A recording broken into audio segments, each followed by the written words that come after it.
Hey guys, Engineer Wannabe here. Hope you all are doing really well. I'm trying something new here, and I'm getting an echo, but we'll figure it out. And I'm sorry I'm late. I was figuring it out, basically. Yeah. Um, so yeah, it's good to see you all. I'm sorry I missed out yesterday. Things were a little busy. We have some family over, and so. Uh, Things are hectic. And you also notice that I am on my own here, and I kind of wanted to do that. It was a really there's a lot I miss out on. I know I mentioned a couple of times that I go back and re-watch the live chat, or reread it, I guess. And I miss a lot of what you guys are saying, and I want to talk about it. And I also understand there's a bit of a paradox here because a lot of the chat comes from me chatting with Torin or Bobby or whoever's on, Keith, Clayton. So there's a bit of a paradox here, but maybe we can just chat it out, right? Like you guys who I don't get to chat with all the time. Um, yeah, I'm hoping that this would go well. And the technical thing I was working on was to bring up my watches. Hey, look at that. I'm it's rough. It's rough. But and I'm sorry about that. But I'm trying to do a semi-random Rob thing, you know? I don't have 100 watches like Random Rob, but look at me go, right? Right? That's pretty cool. I don't know. I'm pretty proud of myself, as you can tell. But I'm just gonna get dip in the chat, say hi to all of you guys. Bill K, good to see you, sir. Sunday Night Watch chat. Yeah, a little earlier too, so I know it's a bit off on the timing. So I'll miss a lot of you guys that I normally chat with, but that's all right. We'll figure it out. James Duffy, good to see you. Peter, how's it going? Dan is here as well. Underachieving Watch Collector, good to see you, sir. Easy Clayton, Torin, there he is. Hope you're doing well, sir. Congrats, by the way. Torin had his daughter, um, and we are very happy for him. Congrats, man. Hobby Bobby, how are you? Scott Tarlow, good to see you. Uh, Walter Calvary YG, how's it going? Ken Spears here. Um, Peter saying, thank you for doing this. Thank you for being here. Peter. Chaz, how's it going? Hope you're doing well. Mesnine, how's it going? Uh, Lix, I think I recognize your name. Good to see you. Knucklehead. uh, AMD Chaz, good to see you as well. Colin, how's it going? Colin's wearing his sub tonight. Let me know what you're wearing. Today, today I was initially wearing my beautiful Bioka SVGW 285, and later in the day I was wearing my beautiful Speedmaster here. If you guys are new here, I'm not being super obnoxious here. I'm just kind of proud of myself. So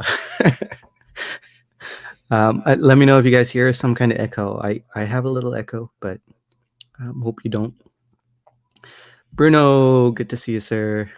Hope you're doing well. Following the name change trend, I see. I'm just pulling your leg. Let's see. Uh, Scott Tarlow is asking, what do you think of Watchbox being the next Hodinky? Watchbox. I don't really have much to say about that. Kind of very unqualified to talk about that. But I mean, would Watchbox be the next Hodinky? I know Jack Forrester moved shit, but yeah, I'm sorry I can't really add to that. I don't quite know what's gonna happen there. But hey, I hope they don't become the next Hodinky. Maybe if they do, maybe a better version. Hodinky is good, but there's so much baggage, right? With the journalism issues and you just feel kind of like you're being lied to while you're reading it. That could be just me. I'm sorry if that's not the common consensus, but um, Mez9, good to see you. I think I said hi, but just in case I didn't. uh, Hobby Bobby saying Sanjay. Sanjay. Well, I call myself Sanjay. um, I cannot. I cannot name the movie reference. Sorry about that. Hey Juan, good to see you, sir. Hope you're doing well. Chad saying sounds good. That's great. Um, Walter Calbro Waikiki wore his Noah's Club Sport. Very nice. Mira this morning. I'm not sure what a Mira is, but okay. So AZ Clayton is wearing the IWC Big Pilot, Forged Carbon on wrist, and Chaz wearing Zin 103 Classic 12. Very cool. Peter is wearing the G-Shock for the bike ride, SPB 147 for the rest of the day. Beautiful watch. Great choices, Peter. Underachieving Watch Collector is waiting for Dinky to come out with the new travel clock. Hey, Torrance wearing the creamsicle. Beautiful.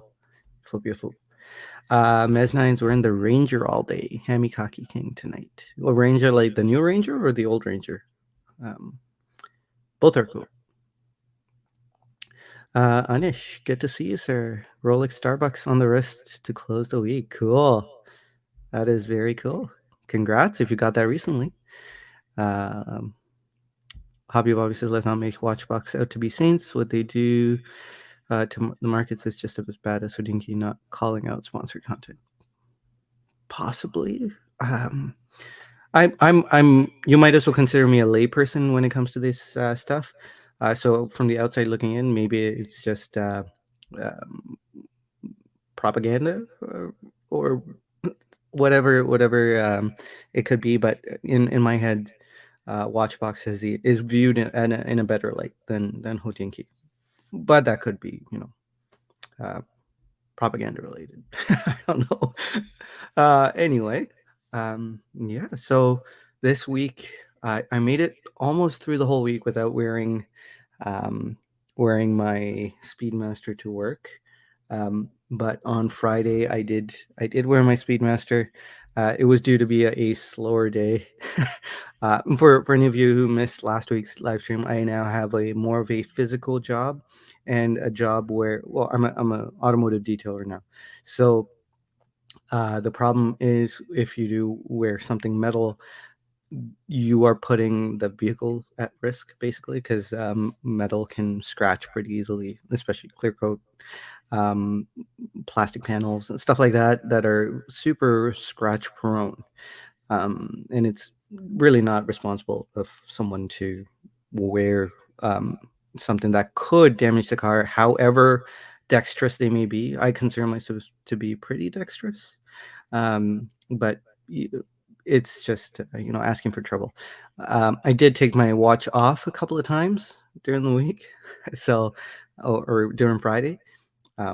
So I was being responsible, maybe not fully responsible, in terms of someone could just yank the watch and leave. But yeah, anyway, I don't plan to do that too often. But these two are the guys that I'm really wearing through most of the week. So the two G-Shocks, this was a gift from Steve, Mr. Cassioke, and this was one that I bought for myself. Eventually plan to move the hands over from the black G-Shock to the white G-Shock. I think that would be pretty fun. But yeah, this was my weekend watch this time. I do miss wearing this guy. This is the SPGW 285. The Bioka. It's not a limited edition or anything. Readily available. It has this really nice texture dial, and I do like the green on green. Although for the most part, I do wear this with a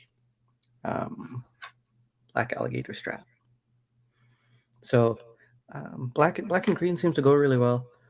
These are my infamous 34 millimeter ladies watches. Um, so uh, yeah, I don't have all my watches on me, so these are just the only ones that I had here. And Speedmaster we already talked about. Yeah, I guess that's about it. There are a couple more watches that I don't have on me. But let's go back to the chat. Um, Under two watch collector saying, "Do you miss mushrooms yet?" I don't. I don't miss mushrooms. Um, I do. I do miss wearing my nicer dress watches, or nicer watches in general. I do. I do really miss that, but I wouldn't. I'm having too good of a time basically with my new job. So I don't anticipate going back to mushrooms. Ugh, that sounds so bad out of context. Uh, anyway, I'm not going to try to explain myself. Neff, good to see you, sir. It is early, um, but making the best of missing out on yesterday. So let's see. All right. Well, I think we've caught up.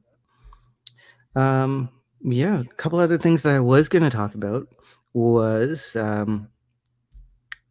I was pretty close to selling this guy, or trading this guy in for something else.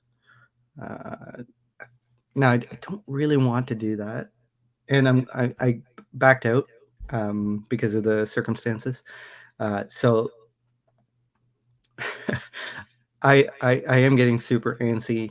I don't want to sell my SBGY 003. I'm sorry, I don't have that on the desk here, but my SBGY 003 is white grain Seiko. It's probably my favorite watch of all time, known as the Grand Cocktail Time. If that rings any bells for any of you guys, I hope that does. Um, but so that's a watch that I absolutely can't wear. This is a watch that I absolutely can't wear while working.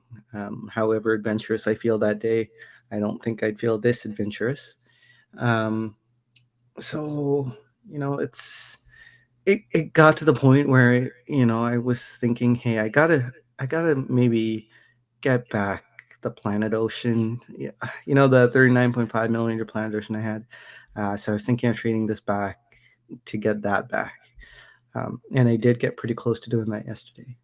I didn't. I did. I'm glad I didn't.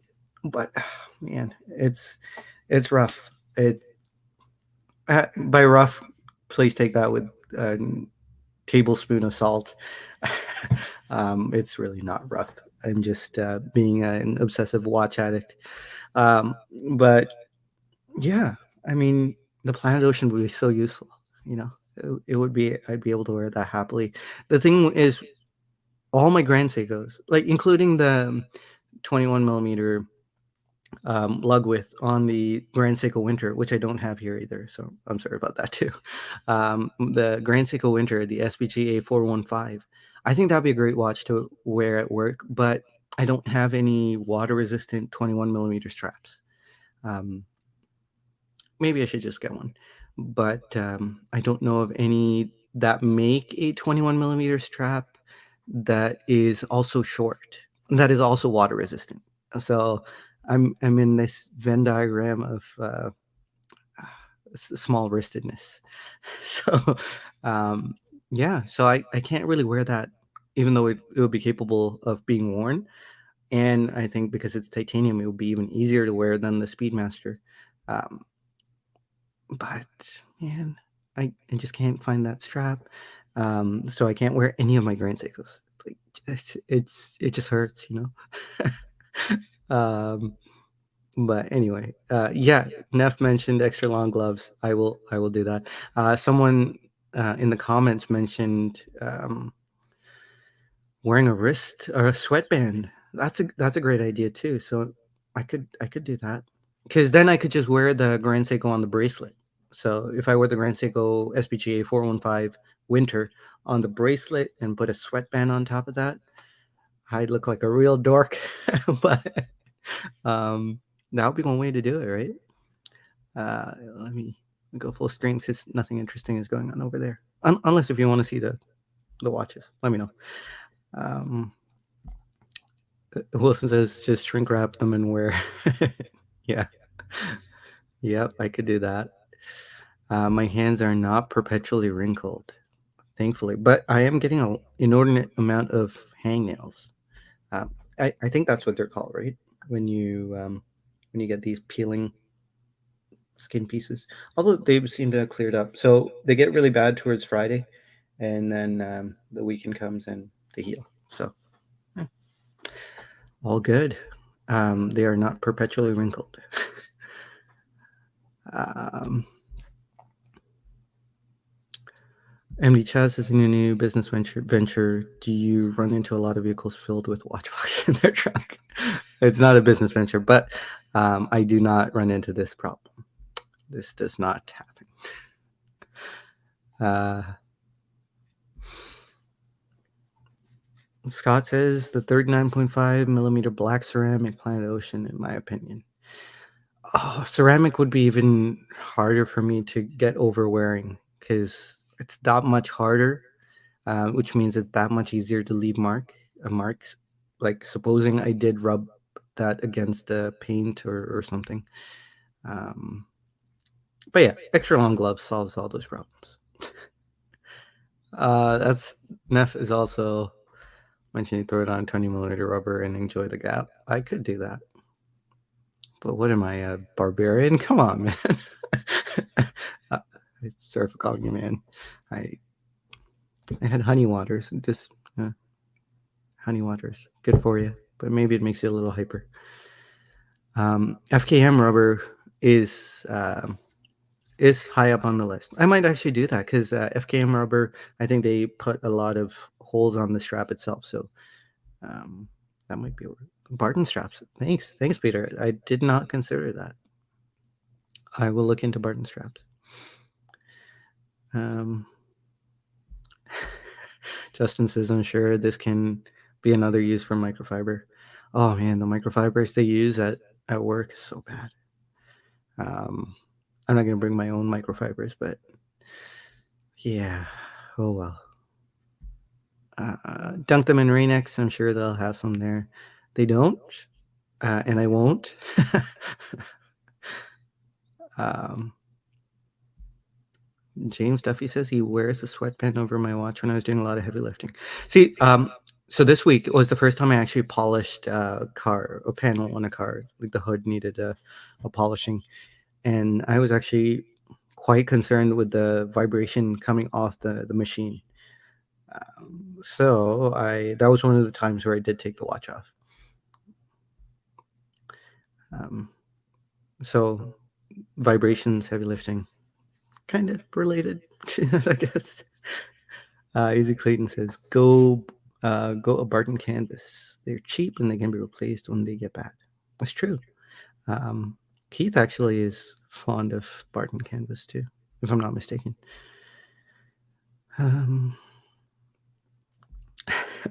Has anyone brought their car in and said, I can't seem to get blood out of the trunk yet?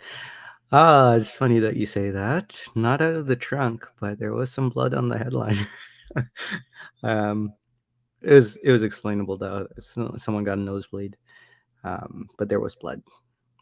So I've had that. And I've only been at this place for 3 weeks. Pretty pretty interesting life. FKM is really nice. FKMs are really nice. What's your favorite GS9 of Quartz? I would probably, I don't know if it's the hype, but I think it would be the Sea of Clouds. So the SBGP017. That is probably my favorite GS9 of Quartz. It could be the hype that's right now. I don't think so because previously it was the SBGV 238 and the SBGP015. SBGV 238 is a two-tone 44 GS case, Grand Seiko, very similar to the Sea of Clouds. It even has a display case back. But yeah, Sea of Clouds, easy. Uh, Everyday watch. Torrent says rock the cheese on a 21 millimeter NATO. Oh, I could. But what am I, a barbarian? No, I'm just joking.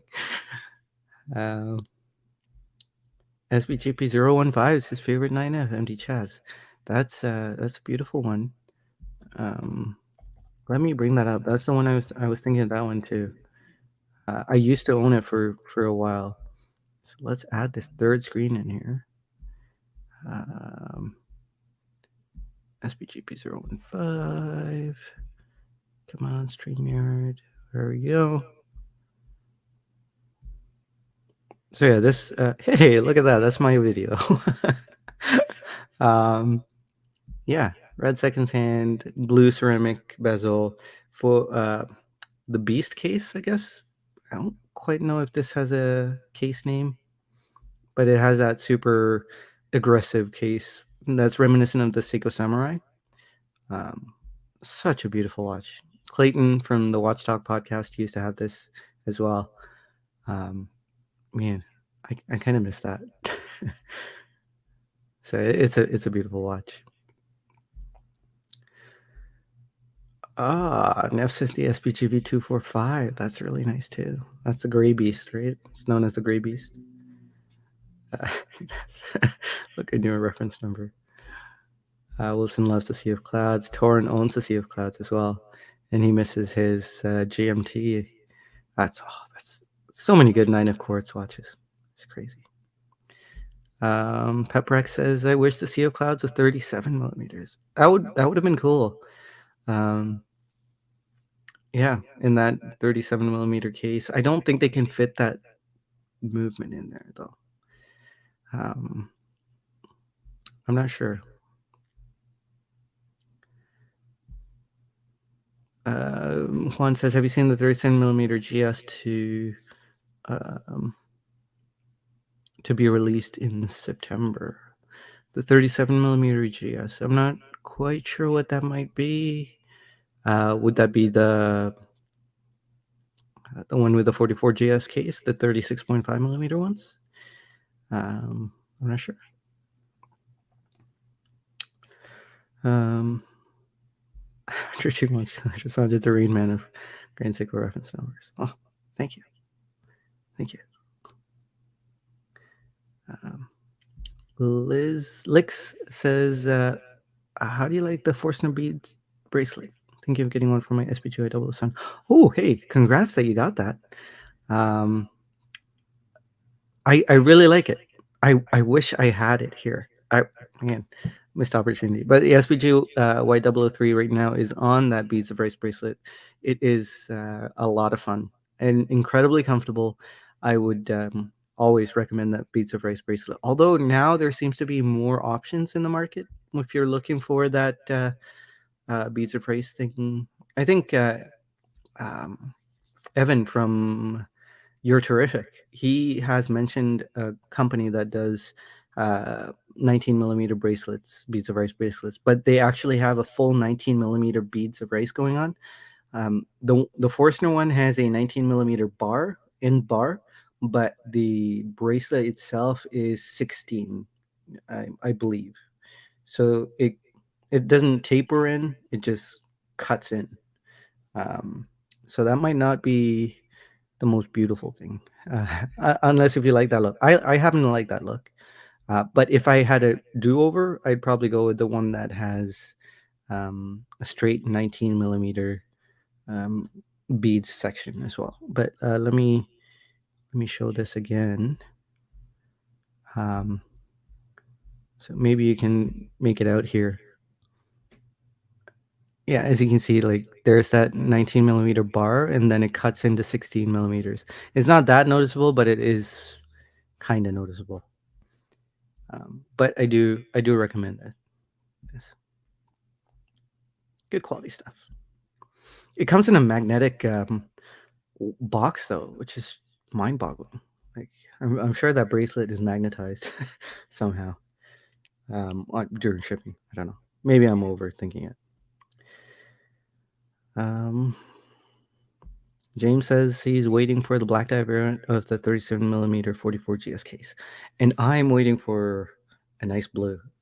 That'd be great. DP, good to see you. Welcome. Hope you're doing well. Juan says that would be great. That would be awesome. And I'm saying barefoot. Oh, was I barefoot? I was barefoot. Look at that. Attention to detail, Neff. Good stuff. um, so what else can we talk about here? Any crises going on in my life? I don't think so. No watch crises right now, other than the fact that I almost sold this guy for the Planet Ocean. Yeah, this guy is never leaving the collection. I still stand by that statement that I made a month ago. Um, I can't imagine not having the Speedmaster anymore. It's just too good. And yeah, I did miss it dearly when it was gone. 34 mil watches. I'm getting comfortable with the idea of buying, potentially rebuying the 36.5 millimeter Seamaster, as James calls it, the Wii Master. Back in the day, I had it about 3 years ago, and back in the day, I thought it was too small, but man, I went back and looked at some pictures. Now that I'm wearing these more regularly, um, I really like the way that looked on my wrist. So I do feel like I'm maybe heading towards getting that again. So maybe instead of the 39.5 millimeter Planet Ocean, I'll just go with the 36 millimeter Wii Master. James says he still has his Wii Master. It's such a great watch. Oh man, like the lugs are long, so it doesn't look small.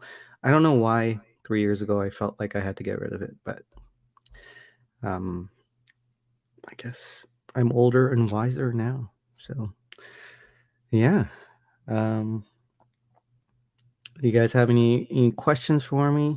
See, this is that paradox I was talking about, because when Torin and I are talking about stuff, it drums up conversation in the chat, um, which I want to talk about with you guys, like live, and it's kind of a paradox because now I don't have Torin or anyone else with me, and it's hard to keep a conversation going. I'm not too good at this, if you didn't notice.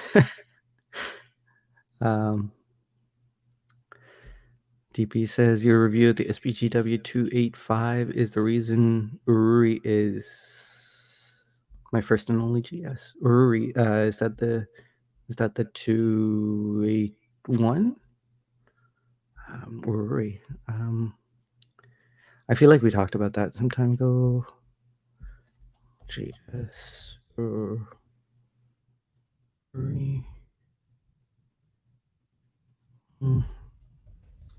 Not sure. But hey, thank you. That's very kind. I haven't quite reviewed the 285 yet. I think I did an unboxing on it, but I was super enthusiastic about that, which is why I'm glad I didn't sell it. Because I mean, look at it. It's just right there in the center. It's so good. DP says it's a blue version. So yeah, I'm thinking of the right one that you mentioned. Yeah, hey, congrats. That's such a beautiful watch as well. Now saying I'm horologically bereft. Yeah. Scott here is mentioning he has something that he wants to talk about. He's considering a high-end dress watch, either a custom one from RGM or another independent, or a Patek GLC Breguet. Which would you do? Oh, that covers a lot of price points, right? I mean, in my mind, Patek is pretty up there.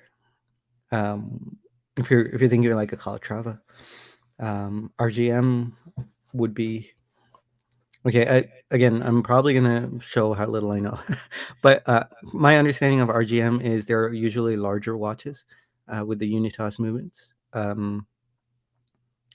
Patek GLC Breguet. Man, I would go JLC probably.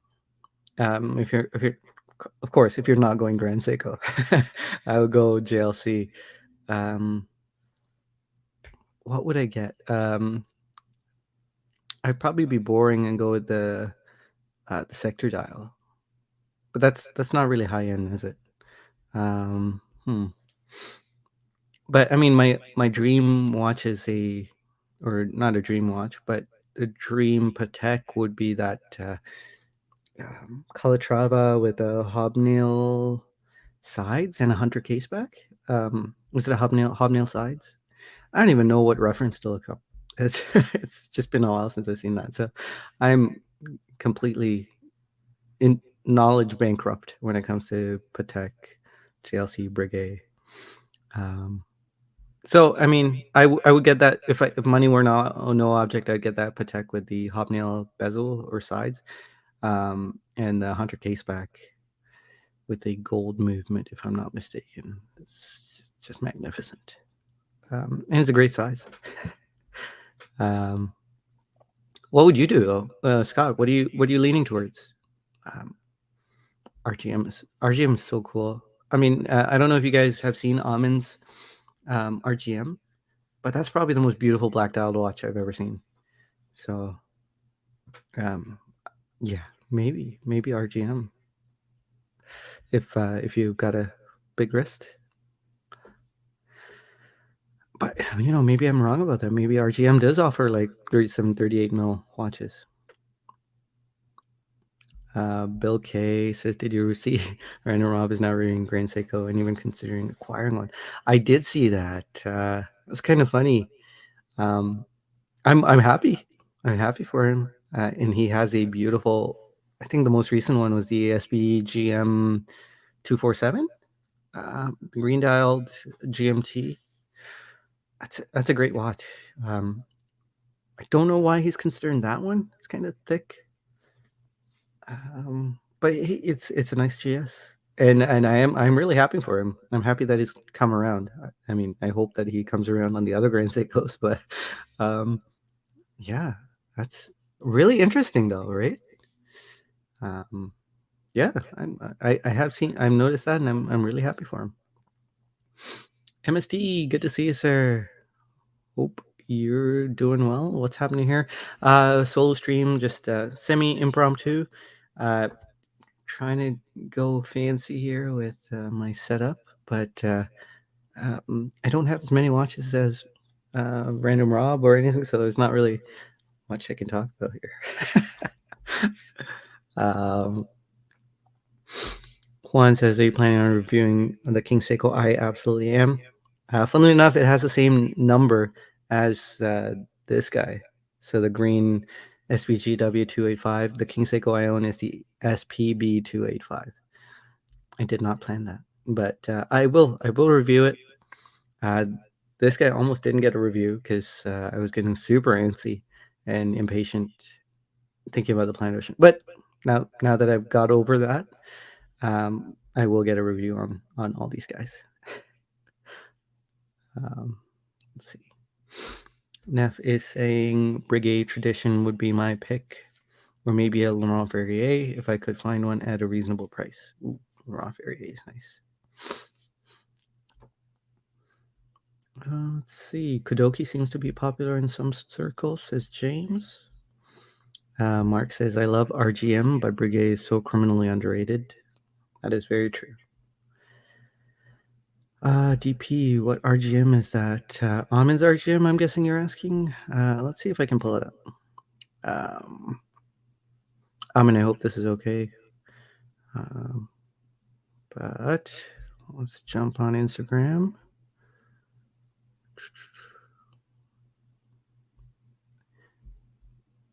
My brain's not working. Okay. Amen.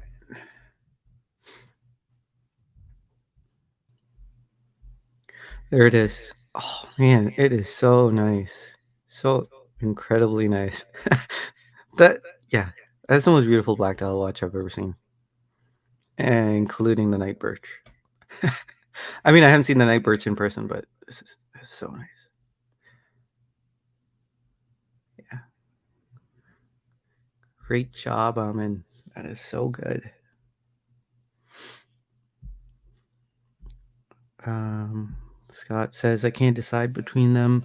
That's why I'm asking. I'm kind of in love with the Brigade Traditional. Our gym does offer 3638. Okay, that's good to know. I'll be doing a custom sector with them. Ooh, okay. That does sound nice. What? Yeah, maybe. What color dial would you go with at that point? Just sector dials are generally silver, right? Um, Silver or white. MD Chaz says that I had my Bioka next to the Calatrava. GS finishing looked better. Oh, really? For sure, Patek is a better watch, but Grand Seiko has tons of value. They do. They sure do. Um, MST says can't go wrong with a Patek dress watch. You really can't. It's what does Archie call it? Lifetime Achievement Award. um, at least that's what I've heard someone say that he's called it that. Um, Neff says I like that neo vintage Patek Calatrava with the crown guards and the screw down crown. It satisfies my I hope it lasts forever condition. Yeah. Capri White QG loves that RGM. Neff says I think I like Line more. Oh, Line that's another great watchmaker. There's so many good watchmakers. Andrew Ching Launch Electra says sweet RGM, so does DP. Track says I had an RGM 801 Pennsylvania series with their in-house movement. Sadly, the 42 millimeter size plus huge lugs were too big for my 6 3/4 inch wrist. I understand. Yeah, that's unfortunate. There, stuff like that has happened to me. Where I mean, it's easy for that to happen to me because I have a 6 1/4 inch wrist. Um, but where you get a watch and you don't care that it's too big. I did that with the Tudor Pelagos about 3 or 4 years ago. I didn't care that it was too big. I wore it for 2 months. And then, you start to notice how giant it looks on your wrist. Like when you see a picture of someone or see a picture someone is taking of you and you're wearing this big honking watch, um, you start to see what other people see, right? So yeah, at that point, the varnish starts to come off, and now I don't have a Tudor Pelagos, so I totally understand.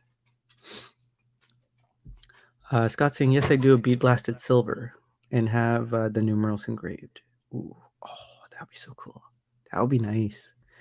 Maybe you should do that, Scott. That would be really special because you would have that made, right? You can't do that with Patek or um, Breguet and GLC. So, yeah, I'd go for it.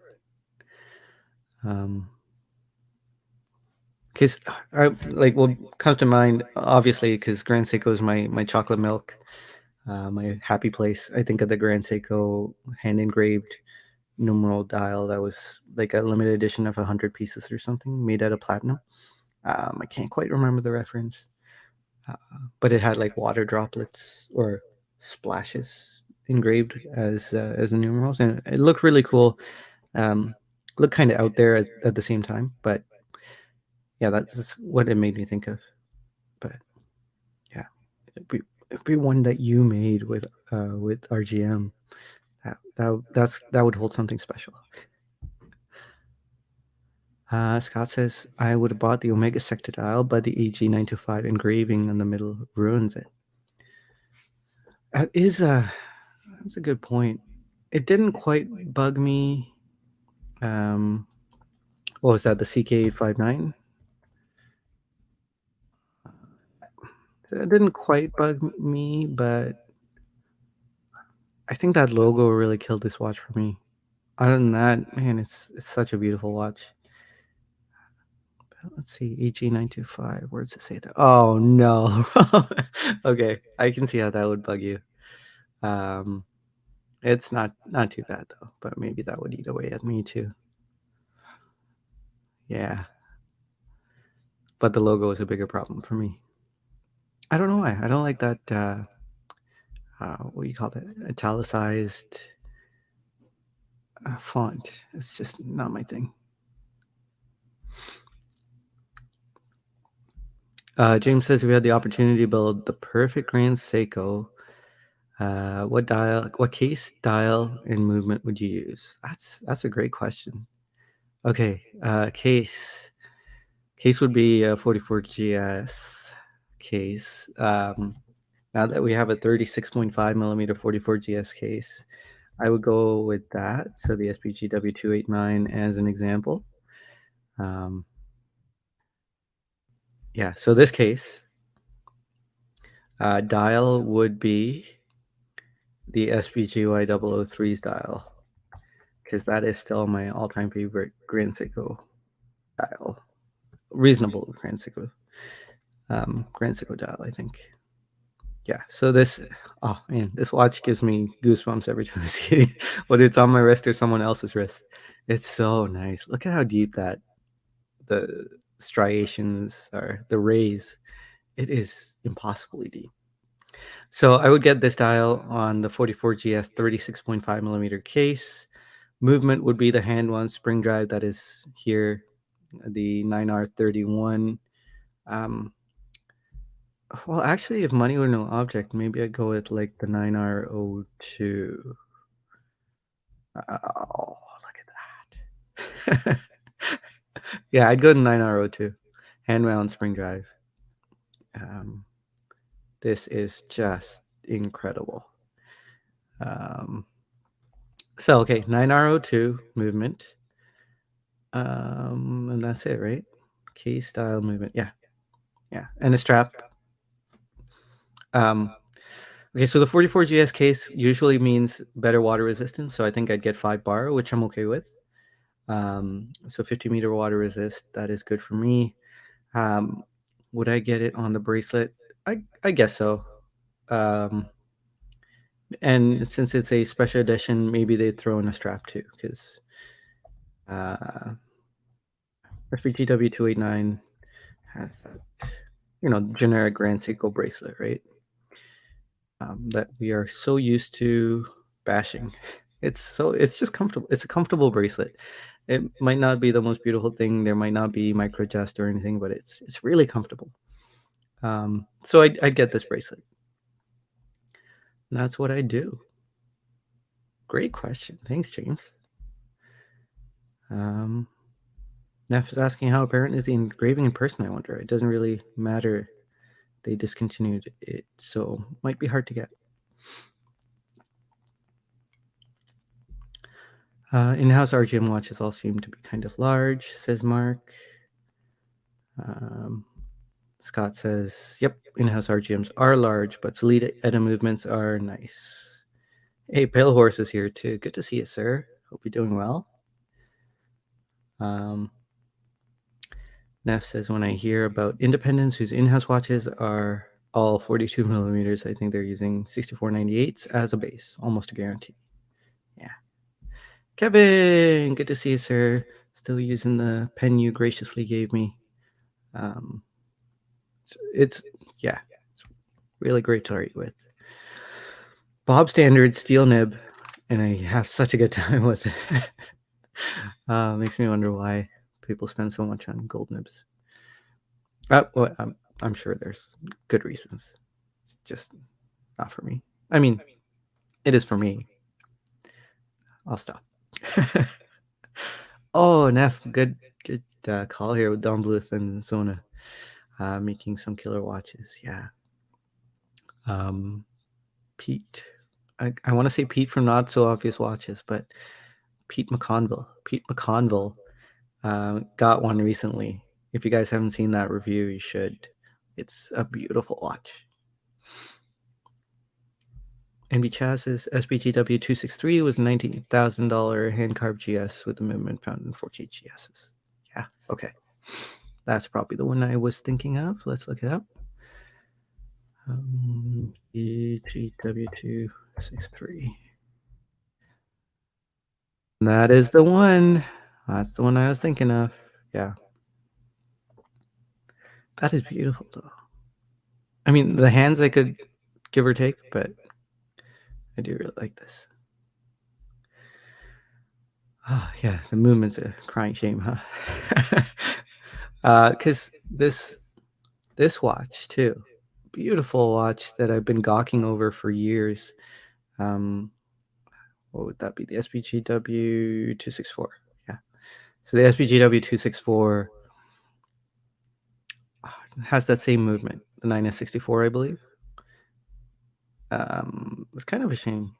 I mean, for a few, it could have maybe charged a couple of $1,000s more because they're crazy price anyway, and put a better movement in, right?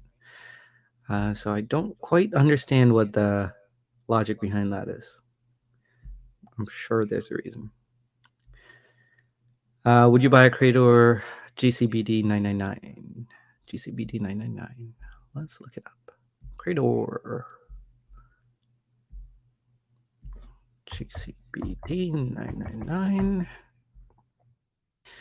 Ah, yes. Kitchen appliances. There we go. Ooh, no, I don't think I would.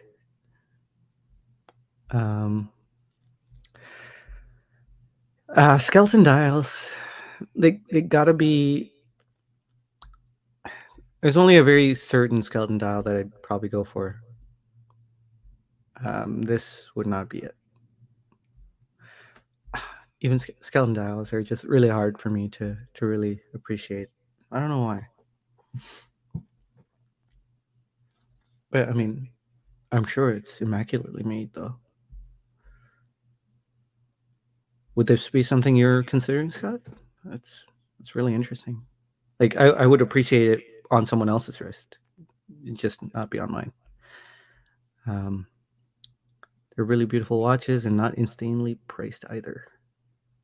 Never looked at secondary on them, but I bet there's not many. Uh, Pep says that pink GS is gorgeous, and it's really not very pink. It's whitish, silverish pink. So it's like a really nice surprise when you see the pink come through. Um, yeah, I think that's the best currently of all the 36.5 millimeter 44 GTS cases that have come out. Kevin saying how you enjoying the Speedy. I am I am really enjoying the Speedy. It is not going anywhere. That's yeah. Famous last words. But a couple months ago I said I'm never letting this go. I really don't think I'd ever let this go. It's so good. I'm having way too much fun with this. No focus. But yeah. Um and it's been a champ. Like I wore this. I mentioned earlier that I wore this on Friday again to work, after I really didn't want to. But I knew Friday was going to be a bit of a slower day, and I'd be able to get away from it, get away with it. I did take it off a couple of times to do some tricky spots. Um, yeah, so I really really enjoying it. It's such a champ, and I had to dunk it in water. It's fine. It is absolutely fine. So Pat, if you're listening, you got to get a Speedy. um, I am a real life test case, right? Test scenario, test case. Um, this comment I saw a little earlier can make me laugh. That's a good one. uh, James saying I thought it was bog standard, not Bob. I always thought it was Bob standard. Maybe I'm wrong. Yeah. Oh, that is a stunner. Gold stunner. Yeah. Caliber Waikiki saying great Speedy. Neff saying the GCLP 995 is a great Crador. I love that one. MST is also saying nice Speedy. Thank you, sir. Water living on the edge. Yeah. uh, yeah, I've been taking it to town, so to speak. Let me see if I can pull out some pictures. Evidence, evidence of water. um, yeah, it's such a great watch. I I don't know why I let it go once before, but um, definitely won't make that mistake again. So I think I showed this to you guys last time, but this is me doing a detailing a wheel with the Speedy. So yeah, it's a lot of fun. And a lot of people, not a lot of people, but some people wear their watches on their dominant hand, right? My brother-in-law, he wears his watch on his dominant hand, and it boggles my mind because yeah, you always reach to do stuff with your dominant hand. I would have gouged all kinds of paint, um, ruined the watch itself, and I don't know why people wear their watches on their dominant hand. Um, but yeah, like with that picture, the watch is on my non-dominant hand, my left hand. It never, if ever, goes near a paint surface or anything like that. Yeah. Um, cool. MST got one, and his brother just got one. Congrats to your brother. Um, Neff, actually, test waters isn't on the speedy, so I think you'll be fine. Yeah, I think so. Um, I slowly push the envelope, so to speak. Like I let it get sprayed, and then I let it get dunked, and then afterwards, I'd always check the case back, right? Um, Thankfully, this is the Sapphire sandwich, so I can look in here, see if there's any water in there. Um, yeah, that gives me that confidence to, scrub the edges here after a day of work and get it all nice and clean, um, and not think about water intrusion. So slowly push the envelope to a place I'm comfortable with. I don't think I'll go swimming with it, but I have no problems with letting it get submerged every once in a while, washing my hands and stuff like that. So, um, Omega should make a Tiffany Blue Speedmaster. That would probably sell like hotcakes, considering the times. Actually, the times are pretty rough right now, right? Maybe not. Um, oh, a real one. Yeah. Underachieving watch collector asking any watches you're seriously thinking of buying or selling. Um, Not anymore. Like I mentioned earlier, this guy almost left the collection yesterday. Two watches I'm seriously thinking of buying are the Planet Ocean 39.5. It would be a rebuy, but in blue, or the Master, the 36.5.25 millimeter Omega Seamaster. Those are two watches that I'm really craving to have again. Um, okay, Ken says he during the summer he goes back and forth between wrists to prevent tan lines. Okay, that makes sense. I actually, yeah, one a couple of times I do wear a watch on my dominant wrist. Is if I'm at home and I want to break in a strap really quickly. So I'll wear it on my dominant wrist because it gets more movement and twisting and things going on. So stretching and contracting. So yeah, that makes sense. Next Sanjay is going to free dive and use the chrono underwater. Yeah. Yeah. I said I was pushing the envelope, not committing suicide. um, yeah. Nev says I started doing that in the summer and now I have tan lines on both wrists. That's hilarious. Mark, okay. Mark says he wears one on his dominant hand because he's more aware of my actions, less scratches compared to 15 years on the opposite hand. Okay, that's really interesting. I guess yeah, you would get used to it, right? Um, and maybe you're just a more dexterous person than I am. I feel like I am self-aware, but maybe not with my dominant hand. Um, 'Cause yeah, the couple of times I have worn, watches on my dominant hand, I have banged into stuff, like doorways and stuff like that, in the past, not recently. But that could be because 'cause I'm not used to it, so, hey. Sir QC says, "Being left-handed, I wear my watch on the dominant just by habit." Oh, okay. Since I was a kid. Oh, that's interesting. See, I'm teaching my kids, um, which wrist to wear the watch on, and they automatically wear their watches on their left wrist as well, just because of, like, them copying me and seeing their my watch on my left wrist. Um, so my young not my youngest, but my second youngest is left-handed. So I could see that being his case as well.